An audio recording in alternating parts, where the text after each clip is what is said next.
निर्भया कांड 16 दिसंबर की वह खौफनाक रात की कहानी। 16 दिसंबर 2012 को जब हैवानियत की सारी हदें पार हुई थी। निर्भया को देखकर रो पड़े थे डॉक्टर। गैंग रेप के बाद प्राइवेट पार्ट में रोड से किया गया हमला। निर्भया केस की पूरी कहानी आपको हिलाकर रख देगी। आखिर उस रात निर्भया के साथ क्या हुआ था, आइए जानते हैं।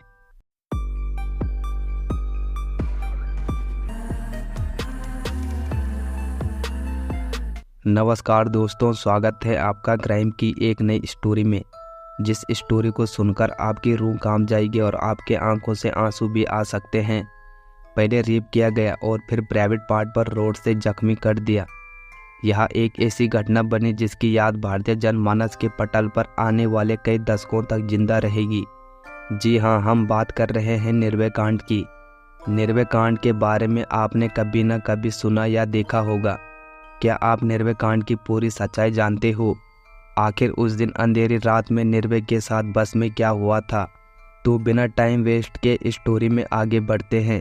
तो दोस्तों, अगर अभी तक आपने हमारे चैनल को सब्सक्राइब नहीं किया है तो कर लीजिए, क्योंकि आपका एक लाइक और एक सब्सक्राइब हमें काफ़ी हौसला देता है और ऐसी नई नई स्टोरी बनाने में मोटिवेशन मिलता है। तो दोस्तों, चैनल को सब्सक्राइब ज़रूर करें ताकि आप तक ऐसी नई नई स्टोरी आती रहे। आइए जानते हैं इस हत्याकांड की कहानी को। 16 दिसंबर 2012 की रात को दिल्ली में ऐसा अनर्थ हुआ कि पूरा देश महिला की सुरक्षा के लिए सड़क पर आ गया। आज निर्भया केस को पूरे 11 साल हो चुके हैं। 29 दिसंबर 2012 को निर्भया ने ली थी आखिरी सांस। दिल्ली के मुनिरका में निर्भया के साथ हुई थी हैवानियत। उस दिन पैरा मेडिकल की छात्रा निर्भया अपने एक दोस्त के साथ सकेत स्थित सेलेक्ट सिटी मॉल में लाइफ ऑफ पाई मूवी देखने गई थी, जिसके बाद घर के लिए उन्होंने ऑटो लिया। शायद दोनों को इस बात का अंदाजा नहीं था कि बुरा लम्हा उनका इंतजार कर रहा है। 16 दिसंबर को उस रात को काफ़ी ठंड थी जब निर्भया और उसके दोस्त ऑटो में सवार थे। उस रात समय के 8 बज रहे थे। निर्भया के दोस्त ने आज तक को बताया था कि हमने पहले घर के लिए डायरेक्ट ऑटो से जाने का फैसला किया था, लेकिन ऑटो वाले माने नहीं। उन्होंने कहा, इतनी दूरी तक सवारी नहीं बैठाते हैं, हमारे घर जाने का समय होता है।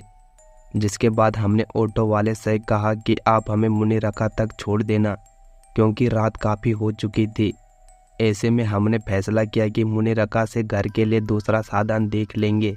दोनों मुनिरका के बस स्टैंड पर उतर गए। उस समय रात के करीब 8:30 बज रहे थे।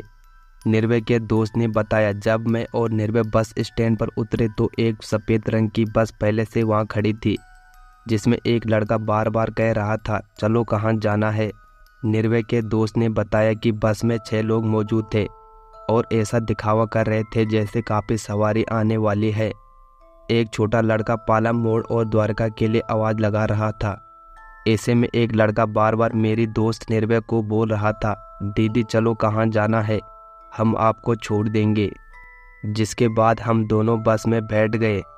किसी ने नहीं सोचा कि ये बस की सवारी जानलेवा साबित होगी। जब बस थोड़ी ही आगे चली तब मुझे शक था कि कुछ सही नहीं चल रहा है। उन्होंने मुझसे किराया मांगा तो मैंने 20 रुपये दे दिए। निर्भया के दोस्त ने बताया, जैसे ही बस थोड़ी और आगे चली तो दोषियों ने बस का गेट बंद कर दिया और 3 लोग सीट पर आ गए और मेरे चेहरे पर गोसा मार दिया। जिसके बाद निर्भया ने फ़ोन ट्राई किया, लेकिन दोषियों ने फ़ोन छीन लिया। उन्होंने मारने के लिए 3 रोड का इस्तेमाल किया। कोई सिर पर मार रहा था, कोई पीठ पर मार रहा था तो कोई हाथ पर। जिसके बाद मेरे पैरों पर रोड से खूब मारा गया। जैसे ही मैं नीचे गिरा तो दोषियों ने मेरे ऊपर से निर्भया को खींचकर पीछे ले गए, जहां उसके साथ रेप किया। उस समय मैंने कान तोड़ने की कोशिश की, लेकिन बस का कांच इतना मजबूत था कि हाथ से नहीं टूट सकता था। इसी दौरान 2 से 3 लोग मुझे लगातार मार रहे थे। वहां पिछली सीट में निर्भया के साथ दोषी इंसानियत की हद पार कर रहे थे। निर्भया के दोस्त ने बताया, दोषी आपस में बातचीत कर रहे थे कि वह मर गई है तो उसे अब कहीं फेंक देते हैं।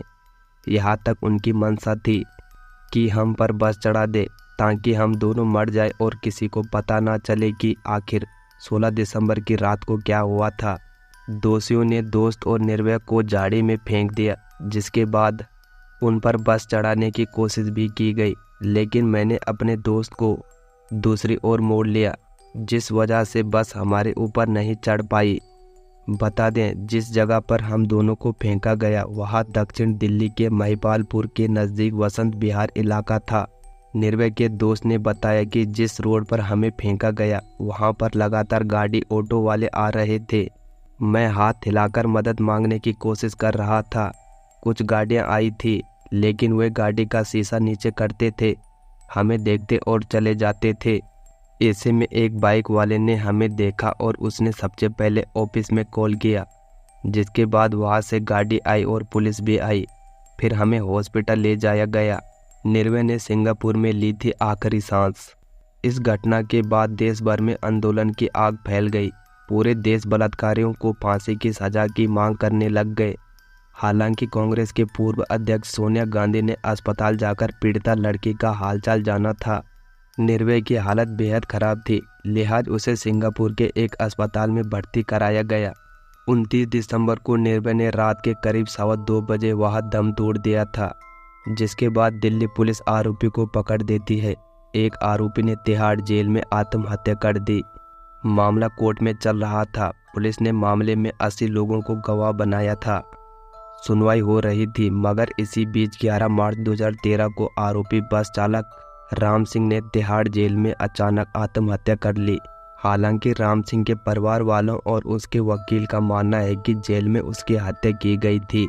बता दें, 18 दिसंबर 2012 को घटना के 2 दिन बाद दिल्ली पुलिस ने 6 में से 4 आरोपी राम सिंह, मुकेश सिंह, विनय शर्मा और पवन गुप्ता को गिरफ्तार किया। वहीं 21 दिसंबर 2012 दिल्ली पुलिस ने 5वें आरोपी जो नाबालिग था उसे दिल्ली से और 6ठे आरोपी अक्षय ठाकुर को बिहार से गिरफ्तार किया था। मामला कोर्ट में पहुंचा। पुलिस ने आरोपी की गिरफ्तारी के 1 हफ्ते के अंदर ही अदालत में चार्जशीट फाइल कर दी। मृत्यु से पहले निर्भय के दिए गए स्पष्ट बयान और फिर उनके दोस्त के कोर्ट के सामने दिए गए बयान ने आरोपी को कड़ी सजा दिलाने में महत्वपूर्ण भूमिका निभाई। इसी बीच पुलिस के मुताबिक मार्च 2013 में मुख्य अभियुक्त राम सिंह ने तिहाड़ जेल में खुदकुशी कर ली, जबकि अगस्त 2013 में नाबालिग अभियुक्त को जुवेनाइल कोर्ट ने रेप और हत्या का दोषी घोषित करते हुए 3 साल के लिए बाल गृह भेज दिया। निर्भया कांड के बचे शेष 4 दोषी मुकेश सिंह, विनय शर्मा, पवन गुप्ता और अक्षय ठाकुर को सितंबर 2013 दिल्ली की एक फास्ट ट्रैक कोर्ट ने गैंगरेप और हत्या और सबूत मिटाने के लिए दोषी ठहराया। चारों आरोपी को मौत की सजा सुनाई गई।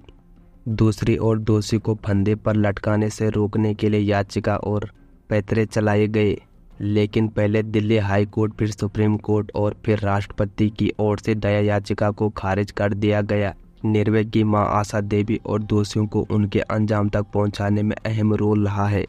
उन्हें मौत की सजा दिलाने तक वह लगातार संघर्ष करती रही। बार बार दया याचिका लगाए जाने से दोषियों की सजा टालती जा रही थी, लेकिन लंबे इंतजार के बाद वो दिन भी आया जब दोषी को उनकी किए की सजा पूरी दुनिया ने देखी।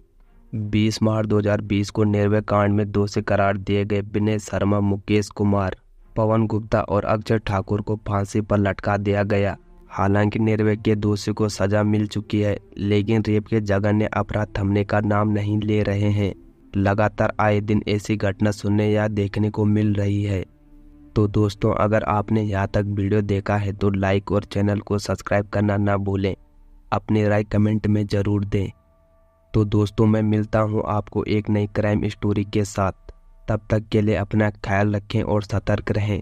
जय हिंद, जय भारत।